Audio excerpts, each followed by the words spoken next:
A missile lands within sight of a hospital in southern Iran. Explosions rip through Bandar Abbas. Air raid sirens are screaming over Kuwait, over Qatar, over Bahrain. Right now, tonight, the ceasefire that was supposed to end this war didn't just crack, it's been torn to pieces in the space of 1 week, and the question everyone in Washington, in Tehran, and in every Gulf capital is now asking is not whether this gets worse. It's how much worse and how fast. Stay with me, because in the next 12 minutes I'm going to walk you through exactly how we got here, what's actually been hit, who's firing at whom, and why the next 24 hours could decide whether this becomes the forever war that regional experts are now openly warning about.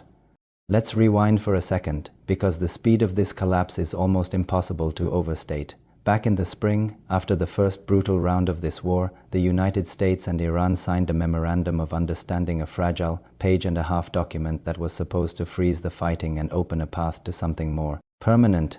It took roughly 2 months of painstaking negotiation to produce that document. It took barely 3 weeks for it to fall apart completely. That timeline alone tells you almost everything you need to know about how thin the foundation under this ceasefire really was. Since the start of July, the pattern has been the same, night after night. Iran strikes commercial shipping or regional targets. The United States responds with strikes on Iranian territory. Iran escalates again. Repeat. On the 7th of July, US Central Command said it had hit more than 80 targets inside Iran in a single operation, striking air defense systems, coastal radar sites, command and control networks, and dozens of Revolutionary Guard fast boats operating near the Strait of Hormuz. That strike came in direct response to Iranian attacks on commercial vessels transiting the strait, attacks that happened while Iran was in the middle of national funeral observances for its supreme leader, who was killed earlier in the war. Sanctions on Iranian oil exports were reimposed the same week. By the following week, the situation hadn't cooled, it had accelerated. Explosions were reported in Bandar Abbas and on the islands of Kish, Keshem, and Abu Musa. Iran claimed it had struck and disabled 2 supertankers it called rogue, hours after the way reported Iranian missiles had hit 2 of its own tankers in Omani waters. Oil markets reacted instantly. The US benchmark crude price jumped more than 9% in a single day, its biggest one-day move since early April, as traders priced in the very real possibility that the Strait of Hormuz, the single most important oil choke point on the planet, could be closed for an extended period. The Gulf bases. And then it stopped being just about tankers and radar sites. This week, for the first time since the memorandum was signed, the United States launched 2 full waves of airstrikes in a single day, concentrated mostly on targets along Iran's southern coast. Iran's answer was immediate, and it was not subtle. Missiles and drones slammed into US military infrastructure across the Gulf, including a major barrage aimed at a recently expanded American air base in Jordan. Kuwait and Bahrain have both had to fend off renewed attacks. Qatar has been targeted, and Iranian strikes have reached as far as Omani waters near Duqm, a port whose importance is easy to miss unless you understand what actually happens there. Duqm sits just outside the Strait of Hormuz, which means it's one of the places American carrier strike groups quietly pull in to refuel and resupply before heading back out into the Arabian Sea to resume patrols. Hit the infrastructure around Duqm, and you're not hitting a symbolic target. You're hitting the logistical spine that keeps American naval power sitting off Iran's coast in the first place. This is no longer a series of isolated flare-ups.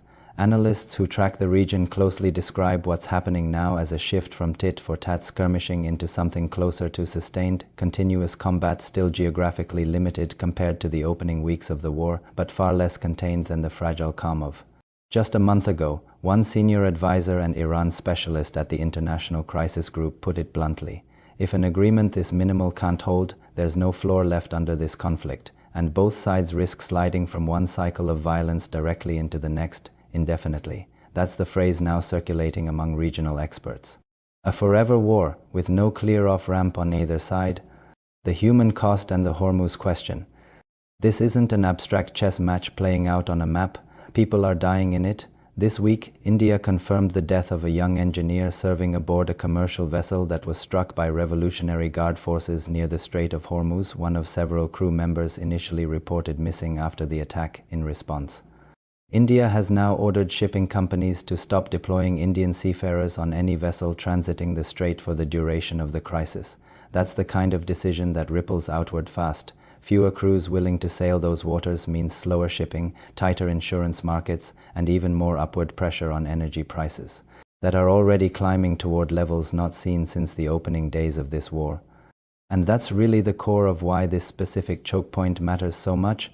The Strait of Hormuz isn't just a flashpoint in a regional war, it's the single busiest oil transit corridor on Earth. Every disruption there, every tanker strike, every closure threat doesn't stay contained to the Gulf. It shows up in fuel prices from Tokyo to Toronto within days.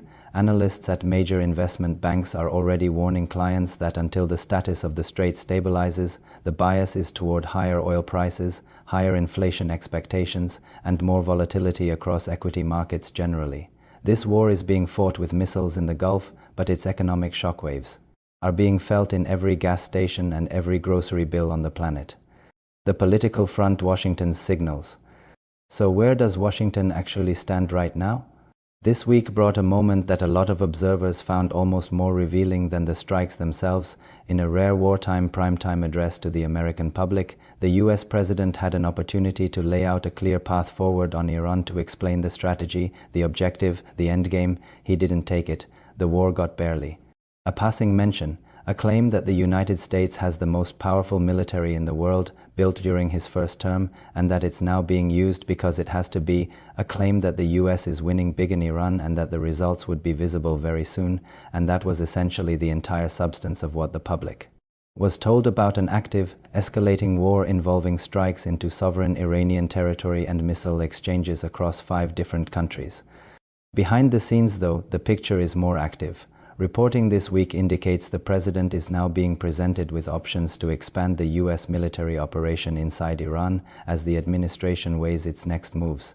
That's a significant detail because it means the strikes we've already seen, the 80+ targets. The 2-wave single-day bombing runs may not represent the ceiling of what's being considered. It represents a floor, a flicker of de-escalation. Now, here's the piece of this that doesn't fit neatly into the everything is collapsing narrative, and it deserves real attention rather than being buried. In the middle of this week's intensified fighting, Iran released a detained American citizen. On its own, that's a small, almost quiet development next to waves of airstrikes and tanker attacks. But diplomats and regional watchers see it as a potential signal, a gesture that could, in theory, open a narrow path back toward de-escalation, even as both militaries continue trading fire. It's the kind of move that doesn't reverse a war, but that keeps a door from slamming completely shut, whether either side actually walks through that door in the coming days is genuinely uncertain. Neither Washington nor Tehran has publicly signaled a willingness to return to the negotiating table. But the fact that this gesture happened at all, in the middle of the worst week of fighting since the ceasefire, tells you that neither side has fully abandoned the idea of an exit ramp, even if neither is ready to take it yet. What comes next? So where does that leave things as we sit here right now? You have a memorandum of understanding that's effectively dead in practice, even if nobody has formally declared it over. You have a pattern of escalation that has moved from shipping lanes to Gulf military bases to sustained strikes on Iranian coastal territory in the span of about 2 weeks. You have regional allies Kuwait, Bahrain, Qatar, Jordan, Oman, all now sitting directly in the blast radius of a conflict that was supposed to have ended months ago. You have oil markets already pricing in the possibility of a prolonged closure of the world's most important energy corridor, and you have a release of a detained citizen that offers the thinnest possible thread of hope for de-escalation, dangling in the middle of the most intense week of fighting since the truce collapsed. Regional experts are not mincing words about where this could be heading. The phrase "forever war" isn't hyperbole from a headline writer, it's coming directly from people whose job is to track exactly this kind of conflict cycle, and their read is that without a floor under this ceasefire, the region could be locked into an indefinite loop of strike and counter-strike, with no natural stopping point. That's the reality on the ground as of tonight. A war that never fully ended, restarting in real time, with global oil markets, 5 Gulf nations, and millions of civilians caught directly in the middle of it. I'll be tracking this hour by hour as more comes in: the strikes, the Hormuz shipping data, and any sign of whether that prisoner release turns into something bigger. If this kind of grounded, no-spin breakdown of what's actually happening is useful to you, make sure you're subscribed, because the next 24 hours in this story are going to matter. Drop your read on where this goes next in the comments. Do you think there's still a path back from the edge, or has that window already closed? I'll see you in the next one.